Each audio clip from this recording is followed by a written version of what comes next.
It is said that when the devil wanted to choose his greatest weapon, he picked perfectionism, something that can keep a person spinning in circles their entire life, leaving them frustrated, depressed, and filled with self-doubt.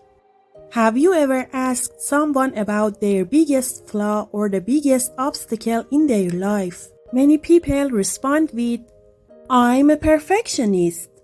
Today, we're diving deep into one of the most dangerous mental traps of our time, perfectionism. At first glance, it may not seem that terrifying, but it's actually the root cause of many mental disorders, and believe it or not, even physical illnesses. In this video, we'll answer some critical questions. Why is perfectionism so appealing? Why is it so easy to fall into but so hard to escape? What does perfectionism do to us? And most importantly, how can we break free from this toxic mindset? Welcome to another video from Inner Power Academy. Now let's start with the first question. Why is perfectionism so attractive yet so dangerous? The answer is simple. Perfectionism gives us the illusion that our worth depends on it. It makes us believe that we are only valuable when everything is at its absolute best. But here's a question. How often are we truly at our best? The truth is, we are in a state of perfection only about 1% of the time in our lives. And what does that mean? It means that if we tie our self-worth to perfection, we'll only feel valuable 1% of our entire life. Why is perfectionism so hard to control? Perfectionism is attractive because humans are always striving to improve. The problem is we confuse this natural drive for growth with the toxic mindset of perfectionism. Here's something shocking. 90% of social anxiety and low self-confidence stem from perfectionism. It stops you from seeing yourself as valuable, beautiful, and worthy for no reason at all. Instead, it convinces you that you need to achieve something first, only then will you be good enough. Now here's the next big question. Why is perfectionism so hard to control once it takes over? First, let's get one thing straight. The goal isn't to kill perfectionism or silence it forever. If you approach it that way, you'll only end up frustrated. Why? Because perfectionism isn't something you can completely erase. It's something you have to keep in check. The moment we are emotionally or mentally vulnerable, it creeps back in whispering, self-doubt, feeding self-criticism, and making us feel like we are never enough. Society itself constantly pushes us toward unrealistic perfection. Just scroll through social media for a minute. Who posts unflattering photos of themselves? Women use filters and heavy makeup to present an impossible standard of beauty. Men take photos from the perfect angle to make it look like they have a sharp jawline, six-pack abs, and a sculpted body often built with steroids and supplements. People post about luxury vacations, expensive lifestyles, and perfect relationships. But what's the truth? Maybe 1% of what you see online is real, and yet we fall for it. We tell ourselves, this is what beauty looks like, or success means looking like this. Even big corporations take advantage of this. Just look at the weight loss industry. What are they really selling? They're selling perfectionism. They're making money by feeding your belief that you're not enough as you are. How perfectionism traps you in a cycle of self-doubt. These industries make you feel like you're not enough. They won't outright say you're ugly, but they'll manipulate you into thinking it. Your subconscious picks up on the message they write, I need this product. And just like that, they sell you insecurity, making billions off your self-doubt. One of the biggest triggers for perfectionism is comparison. And here's why that's a dangerous game. You're comparing the messy reality of your life to the polished highlight reel of someone else's. Of course, perfectionism is hard to control when the whole system is designed to make you feel less than. What does perfectionism do to us?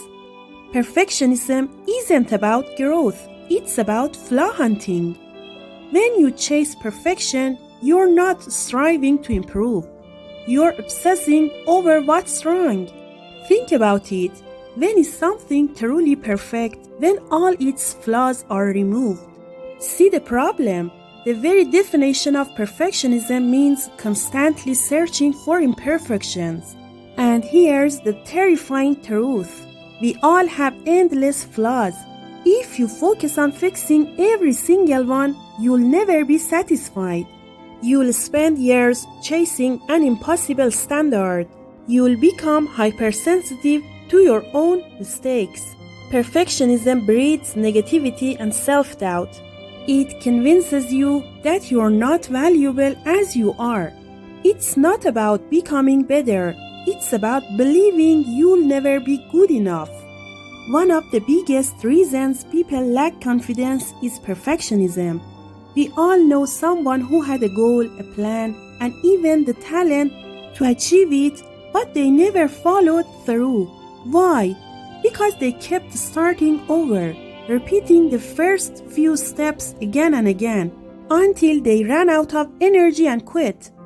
Not because they weren't capable, not because they weren't good enough, but because they lacked consistency. Perfectionism makes you seek approval from others. You know what you're doing is right. You know it will work, but you hesitate, waiting for someone to validate it first. And sometimes, because we feel like it has to be perfect, we don't do it at all. That means real skills and talent go unnoticed, not because they weren't good enough, but because they were never even shared. There's a powerful saying, perfect is the enemy of good. Think about that. Bad isn't the enemy of good. Perfect is. Because we obsess over making things flawless.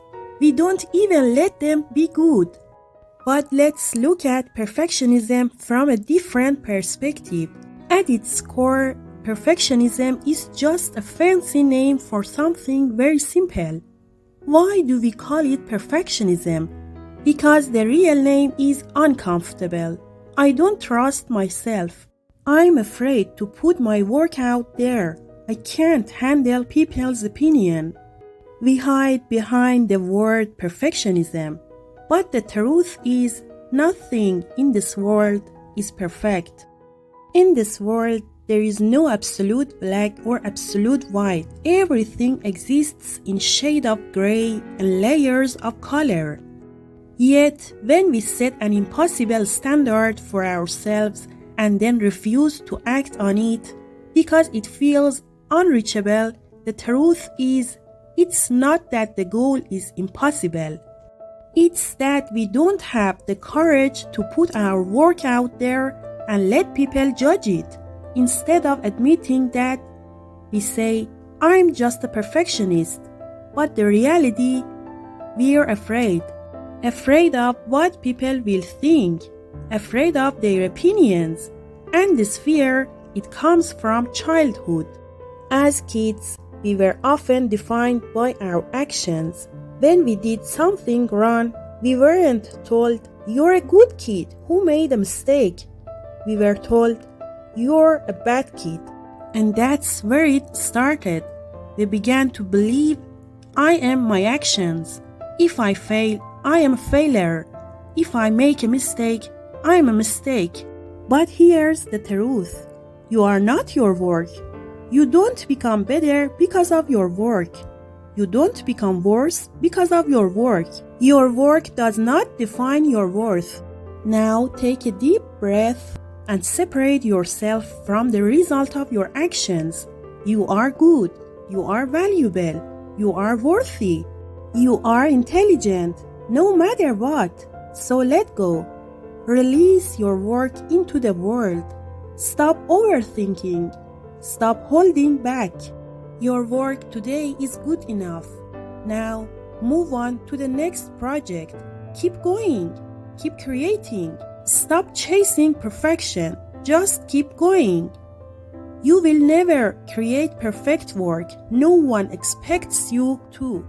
Because perfect doesn't exist. There are only good works, and these good works, stacked one after another, build an amazing life.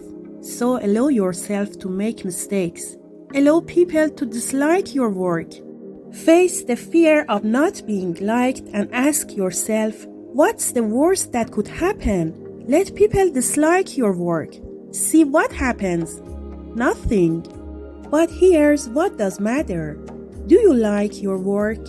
If you love what you do, if you enjoy your own journey, the opinions of others become irrelevant. If you don't trust your own skills, your own appearance, your own talents, you'll constantly seek external validation, hoping for reassurance that your work is good enough. But guess what? You'll never get enough of it. That's why the only way forward is simple. Do what you love and don't stop. When you keep pausing your projects, you're training yourself to quit. You drop something today. You pick up something new. You quit that too. Because new things are exciting. The start is fun. But the moment things get hard, when the progress slows, when the negative comments come in, you lose the excitement. And then you start over again and again. You become addicted to motivation, always looking for a fresh spark, always chasing the next big thing. But here's the truth. Motivation is a trap. Motivation steals results. Motivation destroys progress. You don't need motivation. You need discipline. Because the ones who succeed aren't the ones who always feel motivated. They're the ones who keep going even when they don't feel like it. Someone says, from today, I'll work out every day. No, you won't. Instead, start with 3 times a week. Go for a 1-hour walk. Do that first. Build the habit slowly. Because motivation, it's like a quick fire. It burns bright but dies fast. But discipline stays. So let me say it again. Let people not like your work. Let people not like your looks. Let people judge your style. Let people give you weird looks. Let people not like the way you talk. And then see what happens. Because the only thing that matters is, do you like yourself? Do you trust your own work? Do you stand behind what you create? Some people might say, oh, this is just motivational talk. But I know one thing. These are the things you have to push through. When you start a project, you think the goal is to finish it. But that's not the real goal. The goal isn't just to sell that product you started making, grow that page to a certain number of followers, publish that book or release that song. The real goal is, who do you become in the process? The goal is to become the person who shows up even when they don't feel like it, pushes forward even after failure, has discipline, consistency, and commitment.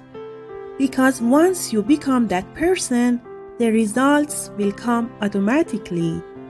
How to silence perfectionism once and for all. Now that we understand where perfectionism comes from, let's talk about how to silence it. Step 1. Embrace normal instead of perfect. Stephen Guys in his book says that the opposite of perfectionism is normality. And to embrace normality, we first need to shift our mindset. Step 2. Realize you are not the center of the universe. Yes, we are all unique, but being different doesn't mean we have to be superior. Many of us become perfectionists because we feel the pressure to be extraordinary. We think, if I can't be the best, then what's the point? Here's the truth. Everyone thinks that way, so let's drop that mindset. You will unlock your true potential when you stop trying to appear strong and start allowing yourself to just be yourself. Step 3. Let go of the illusion of total control. The philosopher Epictetus said, we can control only about 30 to 40% of our lives. Yet, perfectionists want 100% control, which is impossible. So instead of obsessing over things that are out of your hands, focus on mastering the 30 to 40% that you can control. That's where your real power lies, and that's how you break free from perfectionism. Step 4. Accept your imperfections. One of the most significant things that philosophers address is accepting your flaws instead of fighting against them.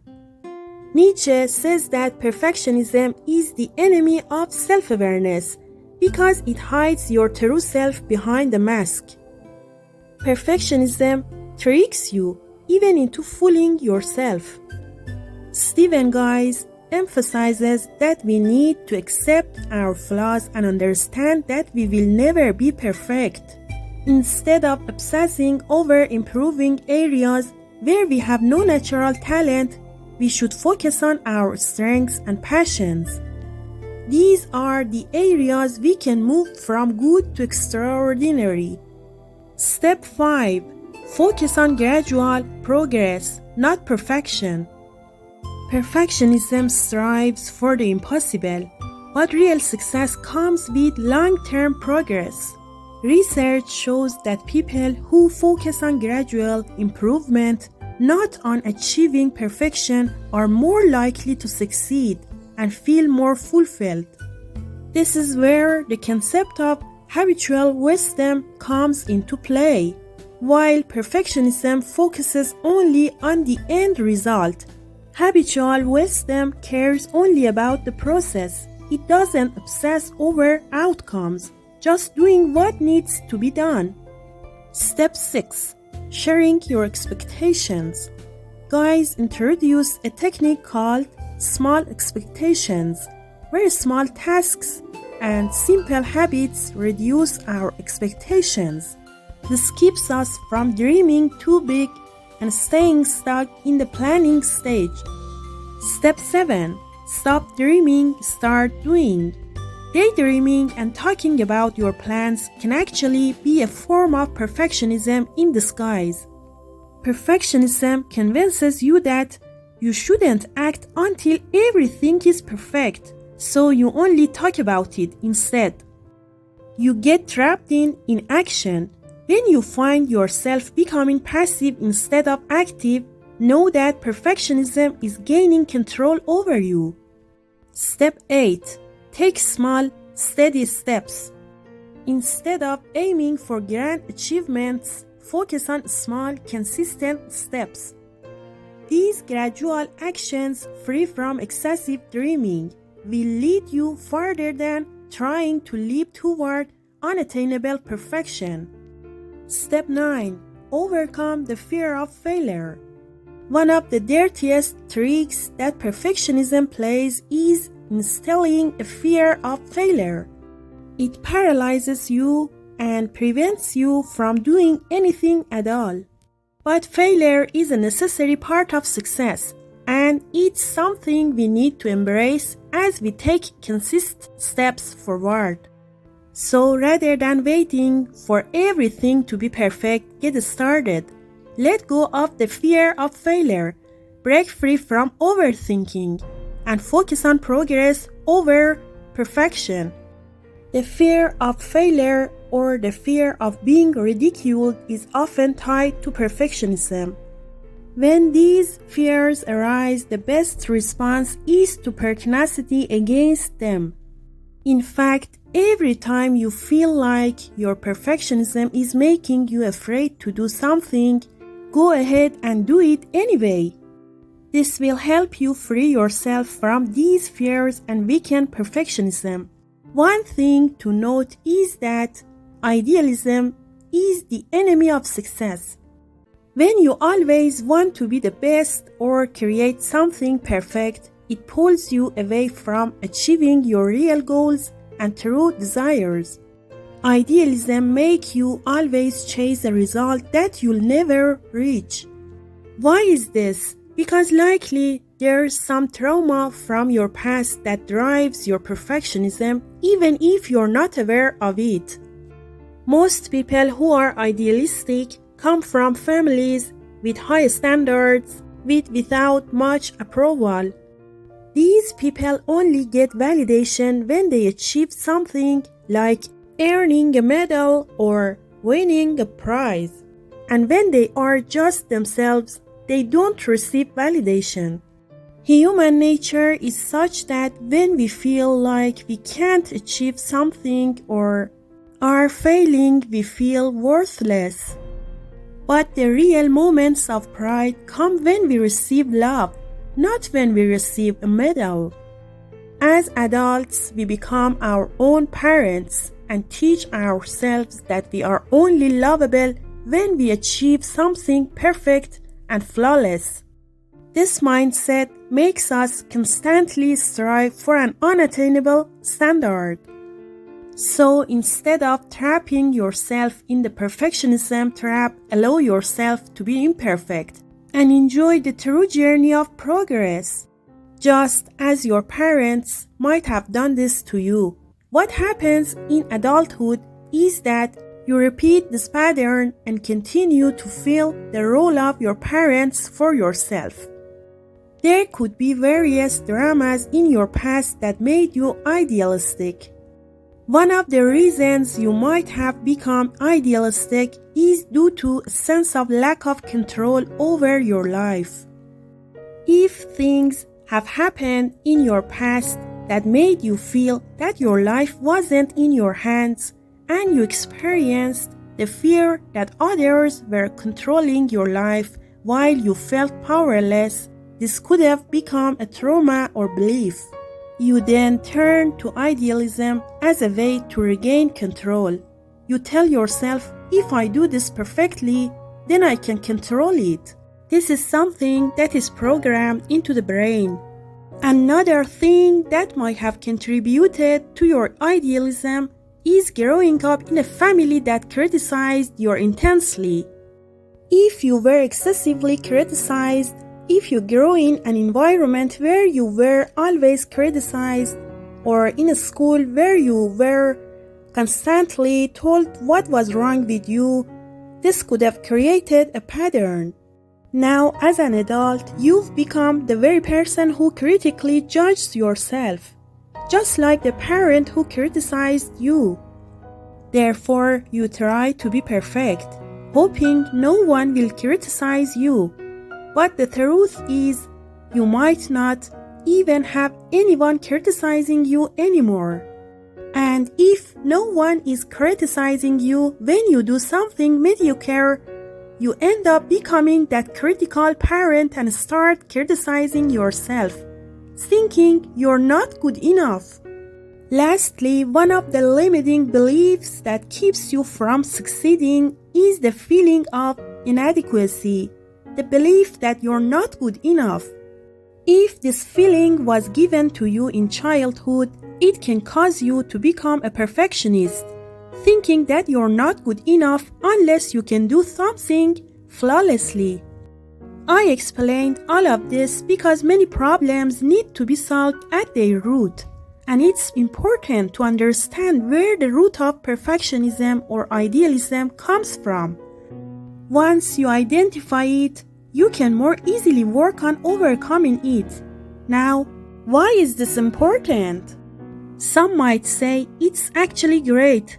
The person is idealistic and does things in the best possible way. There's nothing wrong with that. But here's why it's a problem. Idealists often don't start anything. They wait for the perfect conditions to fall into place before starting. And those conditions never arrive. There's never a perfect situation. Anyone who has started a business knows that when you begin, there's risk involved. Even with the risks, you move forward. The ideal conditions don't exist. They never do. Aside from the issue of not starting, which causes idealists to miss out on so many opportunities in life because they have a great business idea, a great plan, but they never start. They wait so long that others in the world start the same idea, succeed, fail, and eventually reach success. These idealists never start. Another problem is that even if an idealist does start, they become so fixated on details, insisting that everything must be perfect and exactly as they envision it, that they end up seeing the half-empty glass. And now you might ask, what's the problem with seeing the half-empty glass? The issue begins here.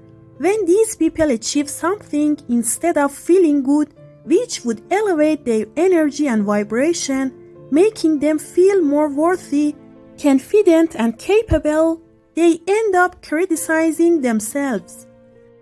If what they've achieved is only 70% of what they planned for, they start focusing on the negative, putting all their energy into the empty part of the glass. They never enjoy life because they're always waiting for everything to be perfect. But if you're an idealist, here's the bad news. Nothing will never be perfect. Perfection doesn't exist in this world. We're here to make mistakes.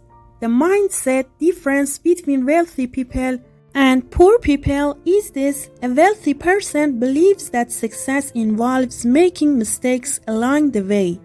A successful person is open to failing and will go for it, thinking, let me fail 3 times. I'm not afraid of failure. I'll fail faster so I can see the path to success. An idealist, however, doesn't even consider failure.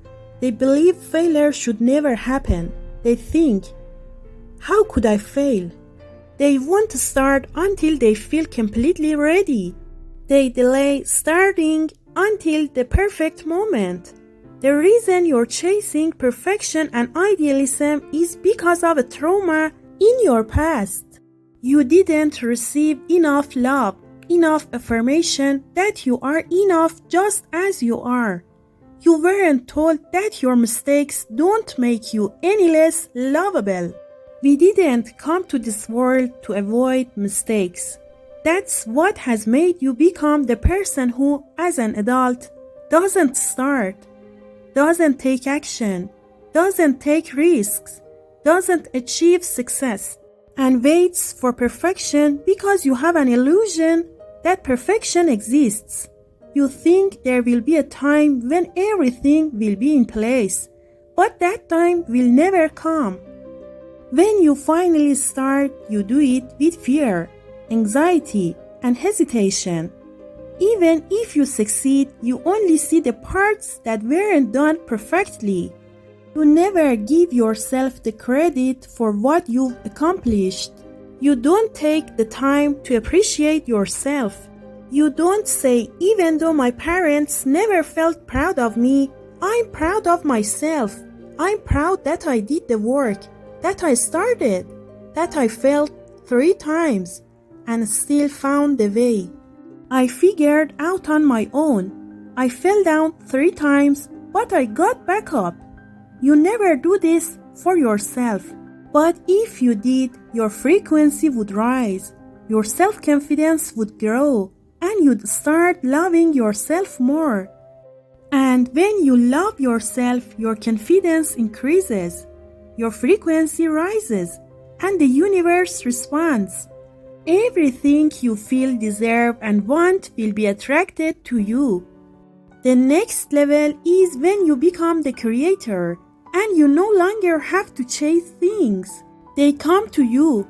When you become the creator, you don't chase money. Money chases you. The point when a person reaches that higher level is when they start celebrating even the smallest success. You congratulate yourself and love yourself. You give yourself positive energy and say, I'm proud of you. It doesn't matter if others didn't say it. Say it to yourself. An idealist often attributes flaws or setbacks to themselves, thinking that they are the reason for failures, as if I am a bad person and this happened because I wasn't good enough. But successful people, especially in business, seek failure so they can learn quickly. They understand that failure is part of success. Idealists don't understand this concept. The healing process is about first identifying the root cause. You need to examine which limiting beliefs led to your idealism. Did you not receive enough love as a child? Were you in an environment that heavily criticized you? Did you grow up in a chaotic family, one with no boundaries and a lack of control over your own life? These children grow up trying to control everything in their personal lives to feel the peace they lacked. Because they didn't have control before, they want to control every outcome. If they start something, it has to be perfect because it makes them feel they are in complete control of their life. Find the root cause. Once you do, the only way to heal is by giving love to your inner child, the child who was hurt and never received affection. There is a meditation for healing the inner child, for reconnecting with that powerful child inside you. If you'd like, I can share that meditation in the next video, which will help you heal any childhood traumas. Then you can begin changing your personality. Your new self will learn to say, I love you, I'm proud of you. Start right now and begin loving yourself. You can experience all the love that was never given to you. Remember, there is no such thing as the perfect time or that all conditions must be ideal. Accept this. Now that you're aware of what has happened to you and you know what to do, if tomorrow you want to start something new and think, no, I'll wait until the best conditions are met, then I'll start. You are aware and you know what's going on. You are doing to yourself what society and your parents did to you. There's no excuse now. If you want to keep doing this to yourself, it's your choice. But now you're aware and you can't go back to being unaware. Now all it takes is practice, step by step. Every time you feel like saying, no, I'm not ready, just start and say, I want to start even if I'm not ready. Let's see what happens. Many things are learned along the way. Thank you so much for staying with me until the end of the video. I hope it has helped you. Let me know your thoughts. Do you struggle with idealism? If so, did this video help you? Is there anything I didn't mention? Please write it down for me. If there's a topic you'd like me to make a video about, be sure to share it in the comments. I love you. If you like this video, please subscribe the channel.